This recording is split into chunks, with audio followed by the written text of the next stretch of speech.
Hello and welcome everybody. Today I want to speak with you about the full moon in Scorpio, and I know some of you know that I have been in a dark retreat, and that's my favorite practice, going in the dark and just meditate for hours without seeing any light, being even fed in the dark. That's one of the things I really love. And you see, it is a very scorpionic energy, and I want to share with you a little bit of the insight, the revelations I have with this full moon in Scorpio, because I think it really relies upon it. And I'm normally not sharing too much about myself, but I feel it's really applies for this full moon. And actually, some of the things I have found, I don't see any other astrologers talk about. So I want to share with you some news that I think are hopefully new and hopefully are really helpful in your own journey. But before we go there, let me try to summarize what's going on. And I think it's a good moment to try to paint the bigger picture, because Mercury is on the sun right now. So it's like on this full moon connected with the sun. And that's always a really good moment to try, to express things, bring clarity in your life. And I think right now where we're in, we could kind of summarize it like that. Right now, we're just building up for the next big moment. And that's the 21st of June next month, because that's an eclipse. It's an eclipse, and a solar eclipse. That means it's a new moon in Cancer. And I think that's the next moment where we're building up to. And we're just ending the old eclipse season and we're beginning next month a new one. And an eclipse always takes 6 months that the theme is alive. And I think that's the next step where we're heading, like the end of the year. I'm looking forward for December, when Saturn and Jupiter are coming together, and Saturn is actually finally moving into Aquarius. I think that's the next big step. And then the next bigger step after that, I'm looking for 2023, when Pluto is finally moving into Aquarius. I think when we are moving into this new age, and I think it has to do with the age of Aquarius. I think it has to do with having much more air, where we go into a new time site. And I think it's gonna be exciting. But first, of course, we have to break and crumble down the old, and that's what we're in right now. So, let me explain. Maybe some of you have a lot of Scorpio energy, some planets in Scorpio. You might feel a little bit like questioning yourself, trying to understand, pondering, even being a bit negative, or trying to understand all stuff.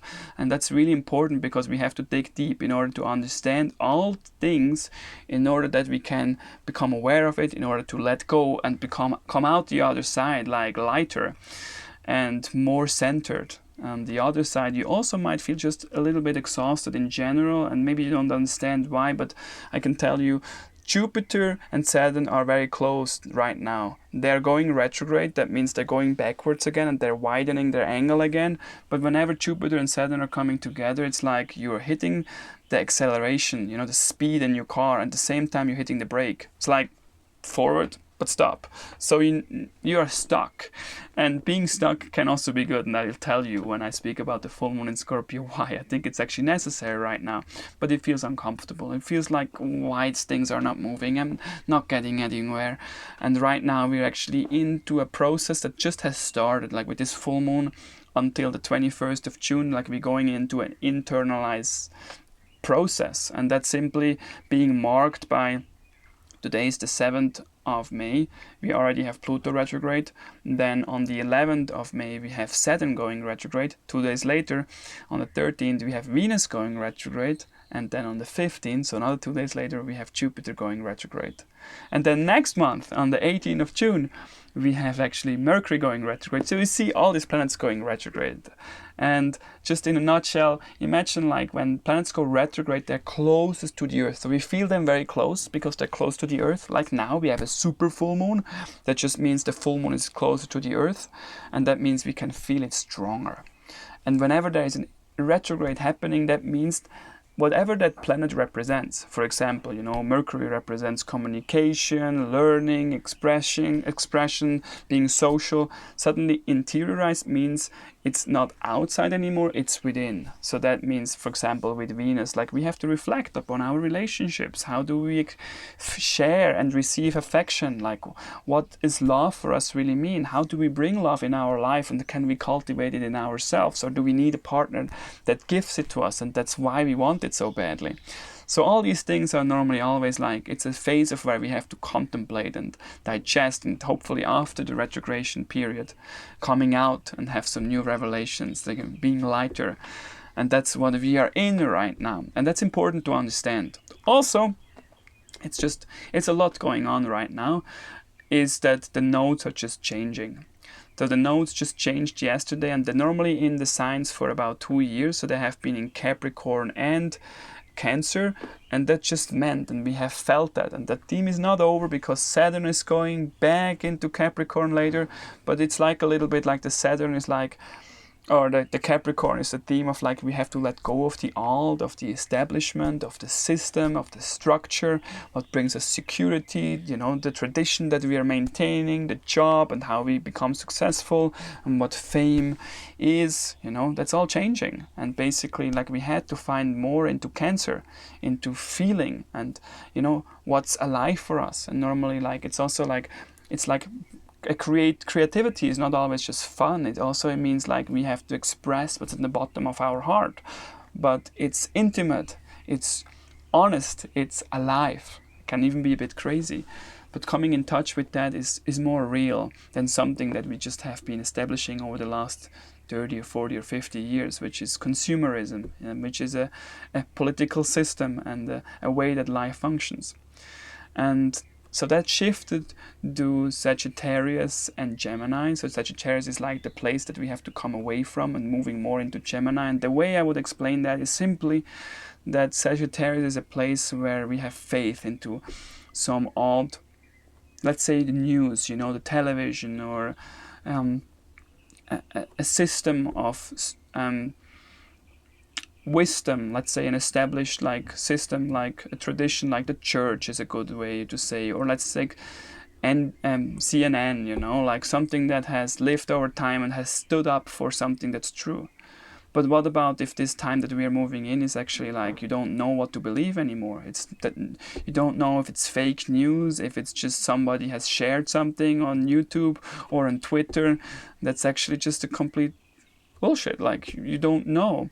And that doesn't mean that everything is wrong and we cannot trust anymore. It's just that we can believe anything anymore. And that brings us more to us. That brings us more into Gemini, like that curiosity, that beginner's mind that we speak in meditation circles. That comes from the Zen tradition, where it's about being open and receiving information and really see how that feels for you. Like, what are you doing with that information? Or can you like be critical, like test it, use your mind. Don't be gullible and take things for granted, like really question things, but then also like digest it and bring it into something that's alive and truthful for you.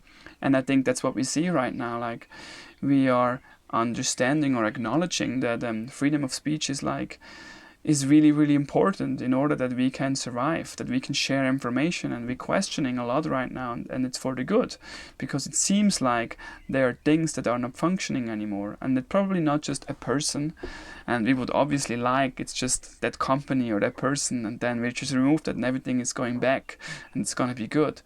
But I think it's much bigger. It's a whole system that is not functioning, that has become monotonous, that has been relying upon their own power and success, and we have or will have to shake things up. And I still believe personally that, or I hope, the economy that's gonna fail is hopefully our wake-up call that we need in order to really shift things from the bottom.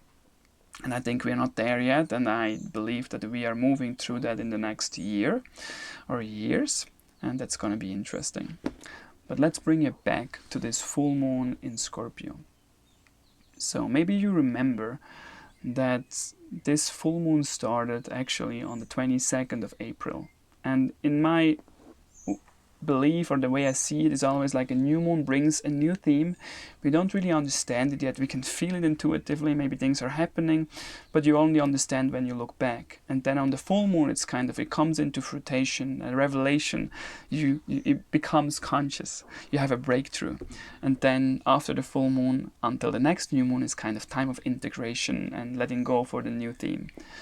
But I feel this new moon, when I look back, and that's one thing that's very beautiful, you look actually back, and now it makes sense to me, like what already happened, is on the new moon on 22nd of April, the moon and Uranus were conjunct. And you know, Uranus is actually like shaking you up, maybe even a little bit painful. It can bring all the traumas up, and that just simply means all the emotions that have not have been digested. And I had that, like I just realized it in the dark because I was meditating so much. And let me kind of break it down for you that you can hopefully apply it to yourself. Let's say I was really angry, and I think a lot of us are angry at the moment or confused. And I think anger is simply an emotion that we direct towards other people because we cannot hold that emotion. I can speak about that because I know anger very well. But I think I have not woken up the world with anger. I don't think anybody in the world has enlightened the world with anger. I think anger is a powerful emotion, but we have to start to be able to hold it. And that means to become aware of it. And that's what I did in the dark. There was nowhere else to go. That's why it's so powerful. I started to become aware that this anger actually is a deeper pain inside myself. And I've done that many times. But this time it had to do with my mother. Because I realized how I projected that anger on my wife, on one of my beloved teachers, because she represented my mother figure. Because my mother has Alzheimer. I feel she has been a little bit of a failure. And I realized how I tried to change her. But that feeling comes actually from a place that I love somebody so much that I'm worried that I would be rejected. So I realized underneath that rejection is actually even a deeper story, and that's Scorpio. You know, you just go deeper and deeper, dig more and more to the source, like you really want to understand the core. And that's what Scorpio does. You are a little bit obsessed. You really don't give up. And that's an amazing quality. It can be too much a time where you have to just enjoy life and the simplicity and don't always go to the source and question everything. But in that case that we are in right now, it led me to the place where I understood, oh my God, this fear of rejection is actually not even mine. Because when I grew up, my parents separated. And there, my mother was so wounded, so hurt, that I grew up with her. I always tried to help her and, you know, to be a good older brother and support my mother, who always had these emotional turmoils. And she always felt rejected. So I was like a sponge, feeling rejected myself. So it's something that I feel finally now I can let go.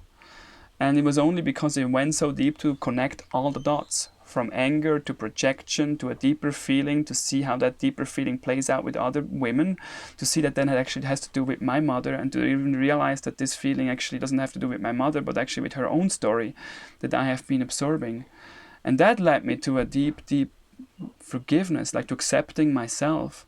And then that came up on the 26th of April, when Uranus was coming together with the Sun. And when you look back now, then maybe you see like Uranus only comes once a year together with the Sun.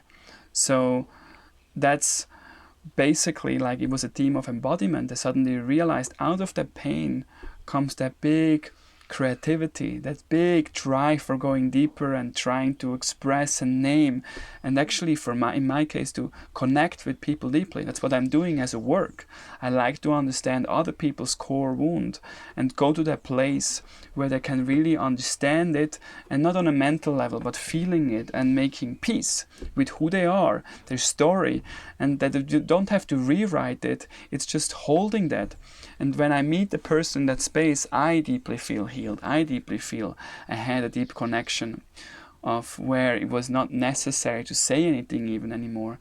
It's a moment where we can just hold and look at ourselves and just deeply, deeply acknowledge where we're at. And from that we can step into like who we want to be, what feels alive in us, and create that and express that. And I think that's the deep shadow work that we are doing, where we're composting, where we need to use our physical body, like Taurus, the new moon. We have to have a healthy life, like exercising, eating well, like everything I spoke in the new moon talk, that we need to cultivate in order to have a physical kind of container through which we can go deeper and deeper and understand and really get in touch with emotions and feelings and pain, to come to the very source where we can actually make peace with it. And from there, I feel all this energy can now be used, you know, not in a sense of anger and projected at others, but using it as kind of a, a source to bring out what is inspiring us, what we want to live for,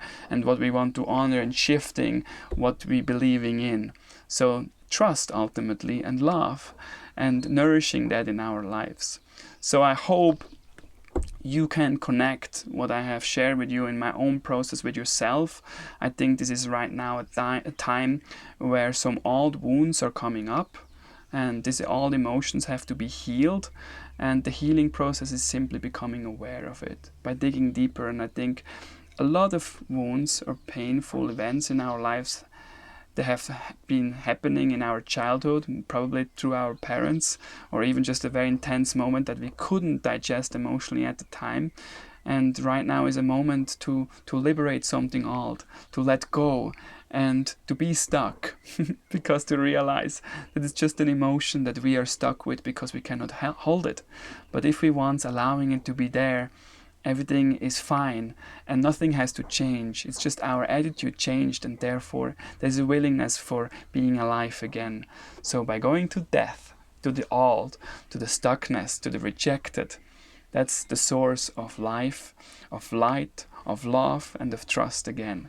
So I hope in that sense, have a beautiful full moon in Scorpio, and I see you next time. Thank you.